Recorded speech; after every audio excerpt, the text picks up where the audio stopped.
பாட்டிலுக்கு 10 ரூபா, பாட்டிலுக்கு 10 ரூபா, பாட்டிலுக்கு 10 ரூபா, பாட்டிலுக்கு 10 ரூபா. 10 ரூபா பாட்டில் பேசுனதுக்கு அப்புறம் தான் இந்த பிரச்சனையே ஆரம்பிச்சு. அவர் பேசும்போது செருப்பு தூக்கி வீசுறதா இருக்கட்டும், ஆல்ரெடி ஏற்கனவே டிலேடா வந்தாரு, அதுவே தப்பு. விஜய் வந்து பத்திரிகையாளர்களை சந்திக்காம வந்தது கண்டிப்பா அவர் பார்த்திருக்கணும், அங்க மக்களை சந்திச்சிருக்கணும்.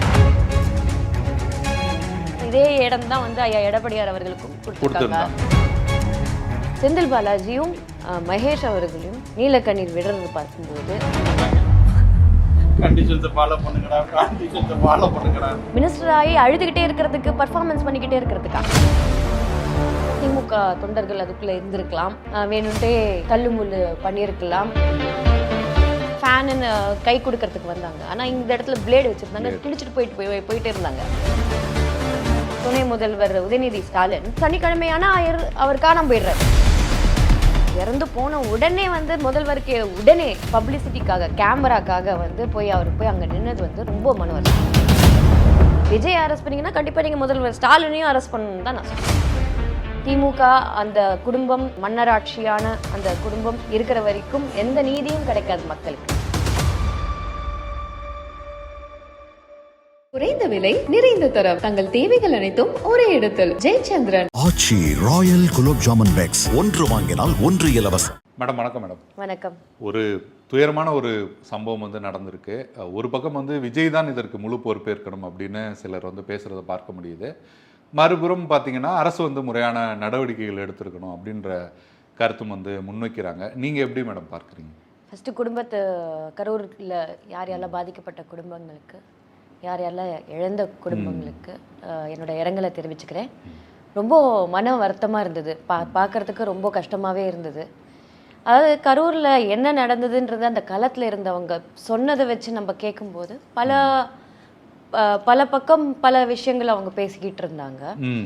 ஆனால் எந்த கட்சியும் சாராத சில பொதுமக்களாக இருக்கக்கூடிய சில பேர் அங்கே இருந்தவங்க என்ன சொல்கிறாங்கன்னா, அந்த கூட்டத்தில் ஆல்ரெடி ஏற்கனவே டிலேடா வந்தாரு, அதுவே தப்பு. அப்படி அது தப்பு தான், நான் இல்லைன்னு சொல்லலை. அதுவும் அந்த டிராஃபிக் மெயின்டைன் பண்ணது, கான்வாய், நம்மளுக்குலாம் கான்வாய் வச்சாங்கன்னா எவ்வளோ ஸ்பீடாக எடுத்துகிட்டு போவாங்கன்றது தெரியும். ஓகேங்களா? அது இவருக்கு பண்ணலை. ஒன்று அங்கேயே ப்ரொடெக்ஷன் போச்சு, அங்கேயே டிலே வந்து it's one of the main reason. யாருனாலனா நம்ம போலீஸ்னால தான் அப்படின்றத நான் சொல்லுவேன். ஏன்னா இவர் வந்து வண்டி ஓட்ட போகிறது இல்லை, இவர் வந்து பக்கத்தில் உட்காந்துட்டு வர்றாரு. இவர் இன்ஸ்ட்ரக்ஷன் படி முன்னாடி வண்டி எவ்வளோ ஸ்பீடு போகுதோ அந்த ஸ்பீடு ஏற்ற மாதிரி தான் இவரும் போக முடியும்.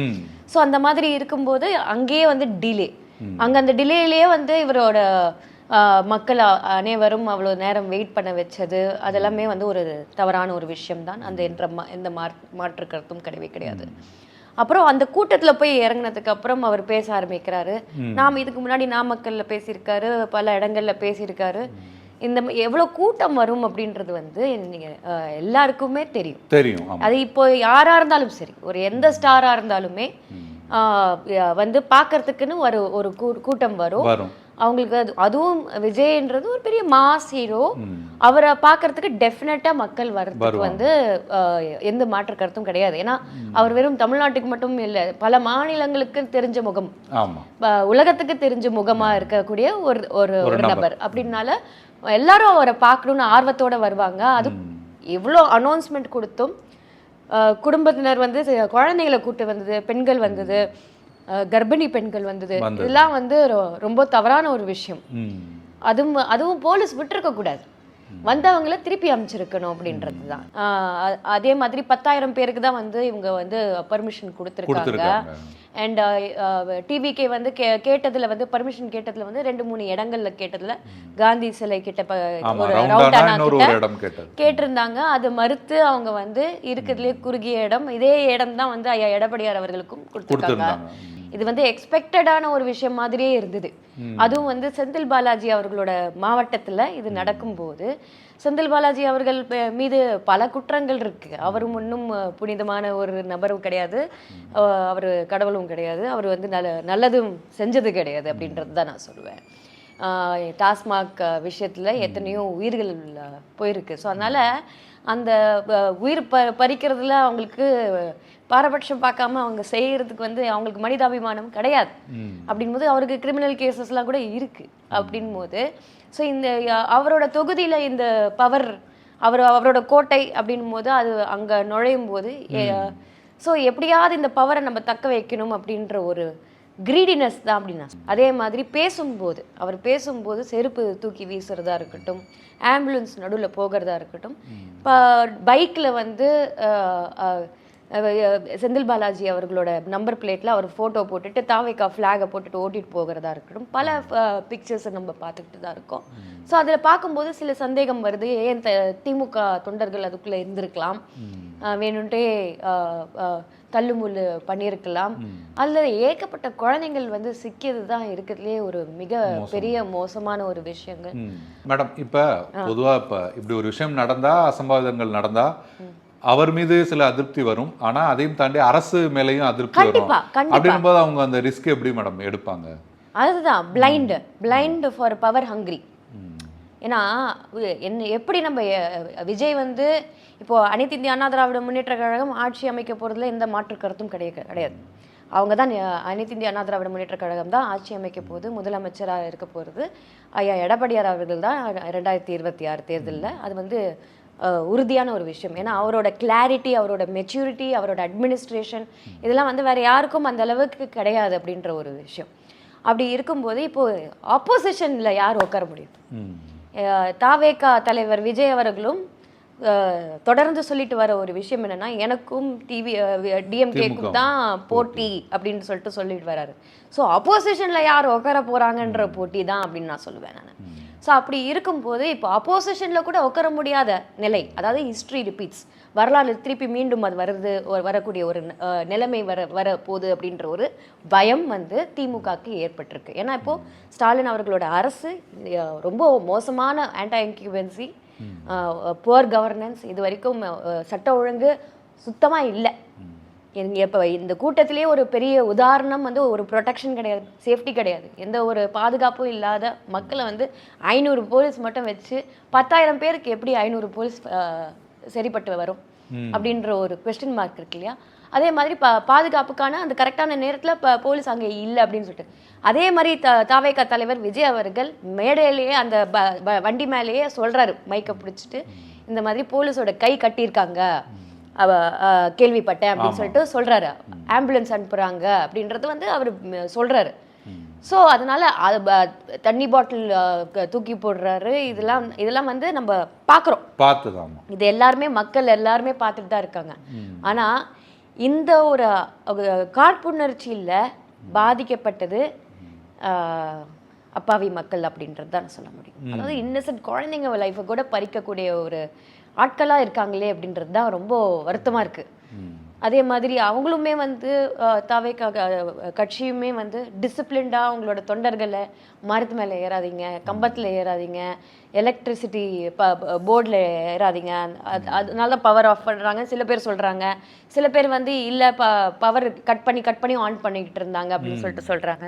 ஸோ பல என்ன வேணால் நடக்கட்டுங்க, இது வந்து சேஃப்டிக்கு வந்து 500 போலீஸு வந்து இது தப்பு அப்படின்னு தான் சொல்கிறேன். இவங்க கூட்டத்துக்கு, திமுகவோட கூட்டத்துக்கு நீங்கள் பெருசாக ஒரு மைதானத்தை இது பண்ணிக்கிறீங்க, 3000 போலீஸ் இறக்குறீங்க. ஒன்றுமே வராத கூட்டத்துக்கு நீங்கள் 3000 போலீஸ் இறக்கிருக்கீங்க. அப்புறம் இவருக்கு கூட்டம் வரும், அட்லீஸ்ட் ஒரு பார்க்கறதுக்காக கூட்டம் வரும் அப்படின்னு நினைக்கும் போது நீங்கள் வந்து 500 போலீஸ் வச்சு நீங்கள் என்ன பண்ண முடியும் அப்படின்றது தான். ஸோ இது வந்து ப்ரீ பிளான்டாக இருக்கிற மாதிரி ஒரு நோக்கமாக தான் இன்டென்ஷன் இருக்குது, கண்டிப்பாக இல்லாமலாம் இல்லை. அதே சமயத்தில் இறந்து போன உடனே வந்து முதல்வருக்கு உடனே செய்தி வந்து உடனே அவருக்கு கள்ளக்குறிச்சி கள்ள சாராயம் விஷயத்துக்கு போகலை, அஜித்குமார் மரணத்துக்கு லாக்அப் மரணத்துக்கு போகலை, கவினோட ஆணவ படுகொலைக்கு போகலை, மரக்காணம் கள்ளச்சாராயம் படுகொலைக்கு போகலை, அப்புறம் இவங்களோட ஏர் ஷோக்கு வந்து 5 பேர் இறந்து போனாங்க, அதுக்கும் போகலை. ஒரு பெண்மணி வந்து பாலியல் ரீதியாக வன்கொடுமையில் இறந்து போயிருக்காங்க, அவங்களோட இதுக்கும் போகிறதுல. ஸோ இந்த மாதிரி விஷயங்கள் வந்து அவங்க அங்கெல்லாம் போகாமல் ஒரு அரசியல் ஆதாயத்துக்காக, பப்ளிசிட்டிக்காக, கேமராக்காக வந்து அவர் போய் அங்கே நின்னது வந்து ரொம்ப வருத்தம். அது மட்டும் இல்லாமல் செந்தில் பாலாஜியும் மகேஷ் அவர்களையும் நீலக்கண்ணீர் விடுறது பார்க்கும்போது என்ன என்ன நடக்குது இங்கே அப்படின்றது தான். உங்களோட பொலிட்டிக்கல் டிஎம்கே கவர்மெண்ட்டோட ஒரு சட்டம் ஒழுங்கு சரியில்லை, உங்களோட போலீஸ் பாதுகாப்பு யாருக்கு அடியில் வருது, முதல்வருக்கு அடியில் வர இந்த பாதுகாப்பு சரியா இல்லைன்னு போது எத்தனை இந்த 5 வருஷத்துல எவ்வளோ டெத்துங்க நம்ம பார்த்துருக்கோம். கொத்து கொத்தா இறந்து போகிறது நம்ம பார்த்துருக்கோம். யாரோட கவர்னன்ஸில்? தாவேகா தலைவர் விஜயோட கவர்னன்ஸ்லையா இல்லை வந்து முதல்வர் ஸ்டாலின் அவர்களோட கவர்னன்ஸ்லையா? அப்படின்னு இருக்கும்போது இது முழுக்க வந்து வெறும் தாவேகா மேலேயே மட்டுமே பழி போட முடியாது. மக்கள் வரதான் செய்வாங்க. அவங்களுக்கு பாதுகாப்பு கொடுக்க வேண்டிய உரிய நடவடிக்கை எடுக்க வேண்டியது முதல்வர் ஸ்டாலின் அவர்களோட பொறுப்பு. ஆனால் அவரும் அதை மிஸ் பண்ணிட்டாரு. அப்படின் போது இது வந்து விஜய் அவர்கள் மீது மட்டும் இந்த வந்து பழி போடுறது தவறு. அதே மாதிரி விஜய் அரெஸ்ட் பண்ணணும், அரெஸ்ட் பண்ணக்கூடாது அப்படின்றதெல்லாம் வந்து நீங்கள் பண்ணீங்கன்னா, விஜய் அரெஸ்ட் பண்ணீங்கன்னா கண்டிப்பாக நீங்கள் முதல்வர் ஸ்டாலினையும் அரெஸ்ட் பண்ணணும்னு தான் நான் சொல்லுவேன். ஓகே மேடம், இப்போ நீங்களுமே சொன்னீங்க இந்த அடுத்து உடனடியாக எல்லா வேலைகளும் நடந்தது அப்படின்றத. அது வந்து பொதுவாக வந்து ஒரு அரசு அப்படின்றது இப்படி தான் இயங்கும். உடனடியாக அமைச்சர் வந்து ஸ்பாட்டுக்கு போகிறாரு, முதல்வர் வர்றாரு, துணை முதல்வர் வெளியில் வந்து வேகமாக அந்த வேலைகளை வந்து உடனடியாக துரிதப்படுத்துறதுக்காக களத்துக்கு போகிறாங்க அப்படின்றது அதையே விமர்சிக்க முடியுமா அப்படின்ற கேள்வி. இல்லை, அவர் எல்லாத்துக்குமே அழுகிறாரு. அவங்க வந்து ஒரு ஃபங்க்ஷன் நடத்துகிறாங்க, டிடி பேசுகிறாங்க, அதுக்கும் அழுகிறாரு அன்பில் மகேஷ். ஓகேங்களா? அழுதுகிட்டே இருந்தா எப்படி? மினிஸ்டர் ஆகி அழுதுகிட்டே இருக்கிறதுக்கு, பர்ஃபார்மன்ஸ் பண்ணிக்கிட்டே இருக்கிறதுக்கா? எல்லாருக்கும் வருத்தம் இருக்குங்க. அது கையாள வேண்டிய ஒரு சக்தி நம்மளுக்கு இருக்கணும்ல. அங்கே உட்காந்து நீங்கள் அழுதுகிட்டு இருந்தீங்கன்னா அப்போ மக்களுக்கு எப்படிங்க தைரியம் இருக்கும்? ட்ராமா பண்ணிக்கிட்டு இருக்கீங்க நீங்கள். அவர் என்ன ஒரு புனிதமானவரா? அவர் உட்காந்து அழுதுட்டு இருக்கிற இத்தனை விஷயமும் அவங்களோட எம்எல்ஏ யார் அங்கே? செந்தில் பாலாஜி தானே அங்கே எம்எல்ஏ. அப்போ உங்களோட கான்ஸ்டிடுவன்சி உங்கள் கோட்டையில் இது நடந்திருக்குன்னா எவ்வளோ பெரிய அவமானம் அது. அப்போ உங்களோட இது வந்து இல்லைன்னு தான் அர்த்தம். நீங்கள் சரியாக அங்கே வந்து எந்த விஷயமும் இப்போ செய்யலை மக்களுக்கு அப்படின்றது தான் அர்த்தம். உங்கள் கோட்டையில் அவங்க யாரும் நுழையக்கூடாது, யாரும் பேசக்கூடாது, 10 ரூபா பாட்டில் பற்றி பேசக்கூடாது. 10 ரூபா பாட்டில் பேசுனதுக்கு அப்புறம் தான் இந்த பிரச்சனையே ஆரம்பிச்சதுன்னு சொல்கிறாங்க நிறைய பேர். ஸோ இந்த மாதிரி ஏகப்பட்ட விஷயங்கள் இருக்குது. ஸோ அந்த மாதிரி இருக்கும்போது இந்த நீலக்கண்ணீர் வடித்து மக்களை வந்து ஏமாற்றலாம், கேமராவுக்கு முன்னாடி திருப்பியும் உட்காந்து ஃபோட்டோ ஷூட்டுக்காக இது பண்ணலாம். துணை முதல்வர் வந்து துபாய்க்கு போகிறேன்றாரு, வரேன்றாரு, அதுக்கப்புறம் வந்து காணாமல் போயிட்டாரு. சனிக்கிழமை ஆனால் மட்டும்தான் விஜய் வெளியில் வருவாருன்னு சொன்ன துணை முதல்வர் உதயநிதி ஸ்டாலின் சனிக்கிழமை ஆனால் அவர் காணாமல் போயிடுறாரு. அவர் எப்பவுமே வரதில்லை. அவர் எல்லா நாளும் விடுமுறை நாளாகவே வச்சிருக்கிறார். எல்லாமே ஹாலிடே, எங்கே போனாலும் போகிறாரு ஊருக்கு. துபாய்க்கு எதுக்கு போனார்? பெரிய வேலைக்கு போகிறாரா? ஏதாவது ஒரு பெரிய விஷயத்தை முதலீடு பண்ண போகிறாரு? அதெல்லாம் கிடையாது. அங்கே போய் மேட்ச் பார்க்க போகிறாரு. அங்கே இந்தியா பாகிஸ்தான் ஃபைனல் மேட்ச்சு, அதுக்காக போகிறாரு.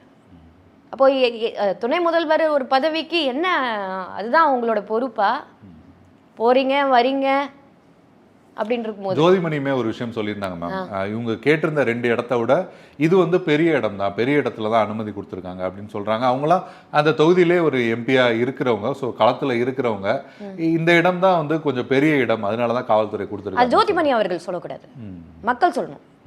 மக்கள் அங்க இருந்தவங்க அத்தனை பேருமே சொன்னது என்னன்னா, இது நெரிசலான ஒரு இடம், இங்கே வந்து இந்த கூட்டத்தை இங்கே பண்ணியிருக்கவே கூடாது அப்படின்றது தான் எல்லாருமே சொல்லியிருக்காங்க. ஒரு லேடி அவங்க வீட்டில் வந்து எத்தனை பேர் வந்து ஏறி மிதித்து ஒரு மரத்து மேலே ஏறி 5 பேர் அப்படியே கீழே விழுந்து அப்படியே இறந்து போனதாக சொல்கிறாங்க. ஸோ அப்போ போலீஸ் ப்ரொடெக்ஷன் இல்லைன்னு தானே அர்த்தம். அப்போ நீங்கள் தப்பான ஒரு வீட்டுக்குள்ளே ஏறுற அளவுக்கு நீங்கள் வச்சுருக்கீங்கன்னா அப்போ டெஃபினட்டாக நீங்கள் தப்பான ஒரு ஏரியா தான் சூஸ் பண்ணி கொடுத்துருக்கீங்க அப்படின்றது தான். ஏன் தாவேக்கா சூஸ் பண்ணதில் 3 இல்லை, ஏன் நீங்கள் 1 அது இது பண்ணி கொடுக்க முடியாது? இல்லை உங்களுக்கு நீங்கள் உங்களோட அட்மினிஸ்ட்ரேஷன் உங்களோட ரூலிங் இல்லைங்க அது வேண்டாம், இது சின்ன ஏரியா, உங்களுக்கு நிறையா கூட்டம் வருது பார்க்குறதுக்கு, நான் உங்களுக்கு பெரிய ஏரியா பிடிச்சி கொடுக்குறேன், நீங்கள் அங்கே செய்யுங்க, நான் யாரும் எந்த மக்களுக்கு பாதிப்பு வரக்கூடாதுன்னு சொல்கிறது தானே நல்லாட்சி. மாற்றி பண்ணுறது எப்படி இது நல்லாட்சியாக இருக்க முடியும்? இன்னொன்று, விஜய் வந்து பத்திரிகையாளர்களை சந்திக்காமல் வந்தது, அங்கே அவங்களோட நிர்வாகிகளோ இல்லை முக்கியமான தளபதிகளோ இல்லாமல் இருந்ததுமே இப்போ வந்து விமர்சனத்துக்குள்ளாகுது.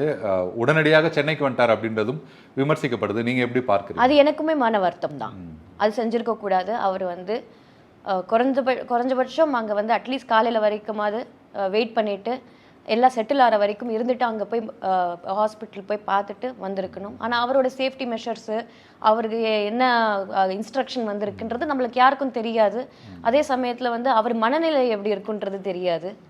முழுக்க முழுக்க இவங்க வந்து டோட்டலாக வந்து இவர் ஒன் மேன் ஷோவாக போயிட்டுருக்காரு. யாரோட சப்போர்ட்டும் இல்லாமல், எந்த அரசியல் பின்பலமும் இல்லாமல் தனி மனிதராக போயிட்டுருக்காரு. அவர் ஒரு நல்ல நோக்கத்துக்கு தான் வந்து அரசியலுக்கு வந்திருக்காருன்றது எனக்கு ஒரு ஒரு ஒரு நடிகராக எனக்கு தெரியும் அப்படின்றது தான் நான் சொல்கிறேன். அப்படி இருக்கும்போது அவர் வந்து என்ன மனநிலையில் இருக்கான்றது தெரியல. அதே சமயத்தில் வந்து போய் ப்ரெஸ் மீட்டை கண்டிப்பாக அவர் பார்த்துருக்கணும், அவங்க மக்களை சந்திச்சிருக்கணும். ஏன்னா மக்கள் உங்களை நம்பி அவங்க வந்திருக்காங்க. அந்த நம்பிக்கை நம்ம காப்பாற்றணும். அதுக்காக தான் நம்ம வந்து ஒரு மெச்சோர்டாக அங்கே ஒரு மக்களை சந்திக்கிறதுக்கு என்ன ஒரு ஸ்டெப்ஸ் எடுக்கணுமோ அதை செஞ்சுருக்கணும் அப்படின்றது. ஆனால் இதுக்கு வந்து கண்டிப்பாக ஒரு சிபிஐ என்கொயரி வேணும். இல்லை, அவங்களுமே கேட்டிருக்காங்க, எல்லாருமே அதை கேட்டுட்டு இருக்காங்க. அடுத்ததாக வந்து இப்போ நீங்கள் நடிகர் அந்த விஷயம் சொன்னீங்க. இப்போ அதுவுமே பொதுவாக விவாத பொருளாக மாறுது. விஜயை நோக்கி வரவர்கள் எல்லாமே ஒரு ரசிகர் மனநிலையிலே வராங்க. எப்படியாவது அவரை பார்த்துடணும் அப்படின்ற மனநிலையில தான் வந்து இருக்காங்க. ஒரு திரைத்துறையிலேருந்து இப்படி வந்ததுனால அதனால தான் இது போன்ற விஷயங்கள்லாம் வந்து நடக்குது அப்படின்ற கருத்தையும் சொல்கிறாங்கல்ல. நீங்கள் எப்படி பார்க்குறீங்க? அதுக்கு முழுக்க முழுக்க மிக முக்கிய காரணம் வந்து நீங்கள் பார்த்தீங்கன்னா திமுகவும் தான். அவங்களும் பண்ணுற அரசியல் என்னென்னா, அவங்க பண்ணுற தப்பெல்லாமே வந்து போய் நடிகர்களுக்கு பின்னாடி போய் ஒளிஞ்சுக்கிறாங்க. சமீபத்தில் இப்போ சத்யராஜா அவர்கள் பேசியிருக்காங்க, எதுக்கு அவர் பேசணும்?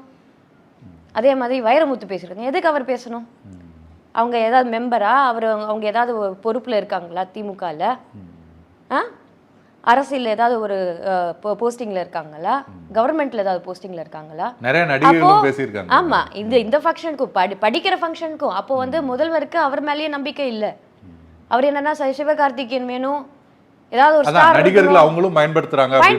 அவங்களும் பயன்படுத்துறாங்க. அவங்களுக்கு எந்த அளவுக்கு டூலா அவங்க யூஸ் பண்ணிக்கிறாங்களோ. இங்க வந்து விஜய் அவர் நடிகர், அவர் வெறும் நடிகர் இல்லை, அவர் வந்து பப்ளிக் சர்வீஸ் பண்ணணும்னு வராரு, அவ்வளவுதான். ஓகேங்களா? அப்படி இருக்கும்போது இப்போ இல்லை, நீங்க திமுக இருந்த காலகட்டத்தில் வந்து ஃபர்ஸ்ட் அண்ணா இருக்கும்போதே எம்ஜிஆர் அவர்கள் இருந்து அவர்னால தான் இன்னைக்கு வந்து கருணாநிதின்ற ஒரு தலைவர் வந்து உருவாகி அங்கே வந்து முதலமைச்சர் ஆனார்.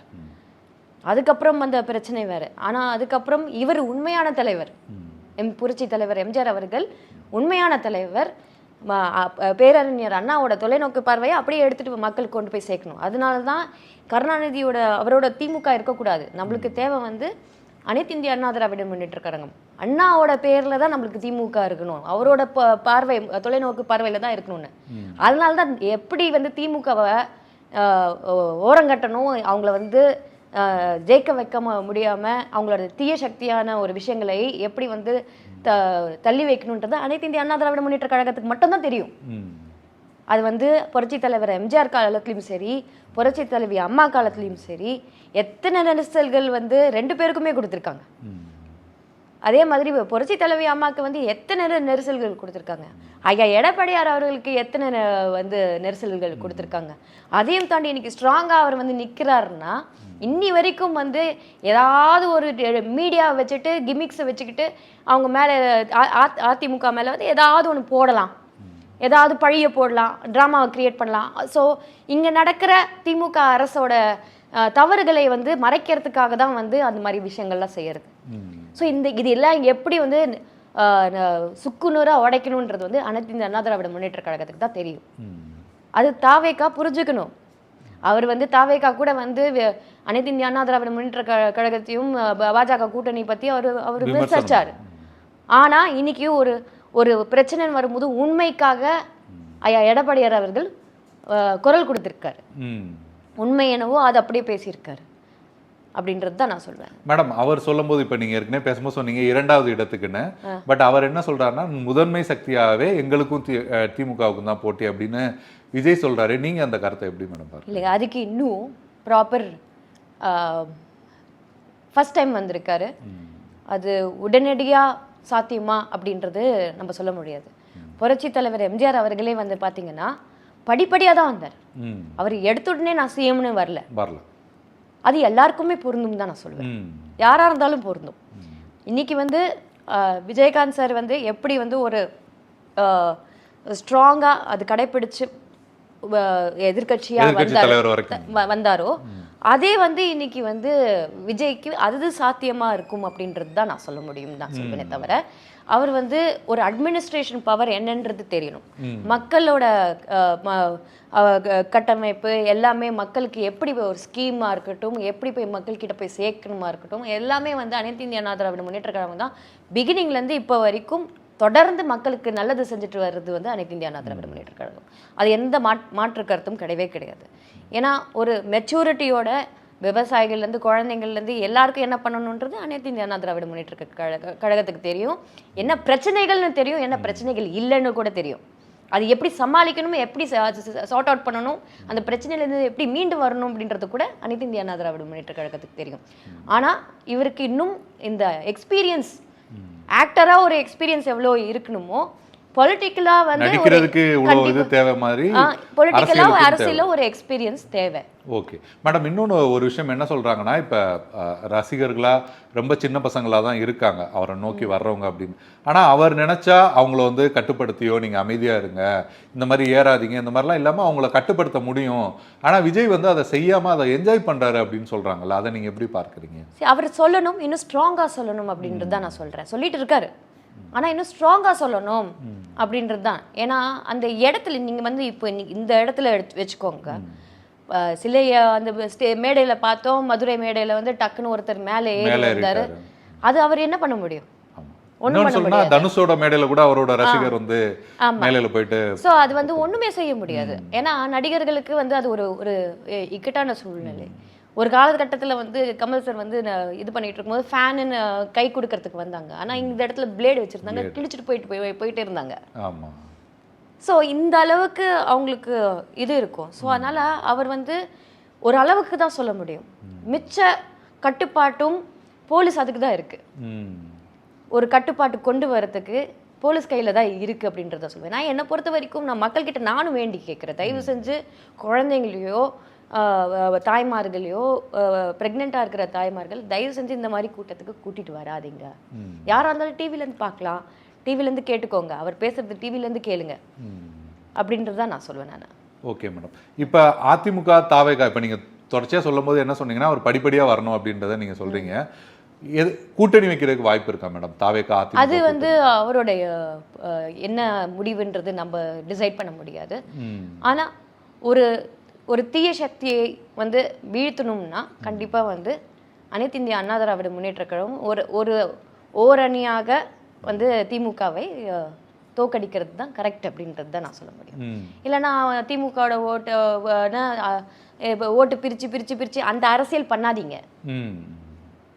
நியாயமாக அந்த திமுக இன்னொரு வாட்டி வரவே கூடாது, வீட்டுக்கு அனுப்பலாம் அப்படின்றது ஒரு முடிவில் இருந்தீங்கன்னா நல்லது அப்படின்றது தான் சொல்கிறேன். இப்போ இந்த கரூர் போன்ற சம்பவங்கள் இனிவரும் காலத்தில் இதெல்லாம் நடக்காமல் இருக்கணும்னா நீங்கள் என்னென்ன மாதிரியான விஷயங்கள் சரியாக இருக்கணும்னு நினைக்கிறீங்க? ஆட்சி மாறணும்.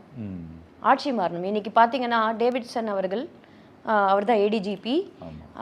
இப்போது வந்து அஜித்குமாரோட லாக்அப் மரணத்துக்கு அவர் பேர் இன்வால்வ் ஆகிருந்தது, சிபிஐ விசாரணையில் இருக்குது. அப்படின்னு இருக்கும்போது அவர் ஷிஃப்ட் பண்ணி இங்கே இன்னும் அதே பொசிஷனில் வச்சு அவர் வந்து ஏடிஜிபியாகவே இருக்கார். இன்றைக்கி வந்து அவர் தான் திருப்பியும் தாவேகாக்கு வந்து இது பண்ணுறாரு. இப்போ எங்கே நீதி கிடைக்கும்? எங்கே ஒரு தரபட்சமான ஒரு விசாரணை தான் நடக்கும், ப்ராப்பரான விசாரணை நடக்காது. அதுக்காக தான் அதெல்லாம் கூட வந்து எல்லாம் வந்து என்ன ஆணையம் வந்தாலுமே முதலமைச்சர் கடியில் என்ன ஆணையம் இருக்கோ அது வந்து எடுபடாதுன்னு தான் சொல்வேன். திமுக அந்த குடும்பம், அந்த மொனார்கி, அந்த மன்னராட்சியான அந்த குடும்பம் இருக்கிற வரைக்கும் எந்த நீதியும் கிடைக்காது மக்களுக்கு. ஆட்சி மாறினா மட்டும்தான் இங்கே மக்களுக்கு உண்மையான நீதி கிடைக்கும் அப்படின்றது தான் நான் சொல்ல முடியும். ஓகே, நன்றி. நன்றி. குறைந்த விலை, நிறைந்த தரம், தங்கள் தேவைகள் அனைத்தும் ஒரே இடத்தில். ஜெயச்சந்திரன். ஆச்சி ராயல் குலோப் ஜாமுன் பேக்ஸ், ஒன்று வாங்கினால் ஒன்று இலவசம்.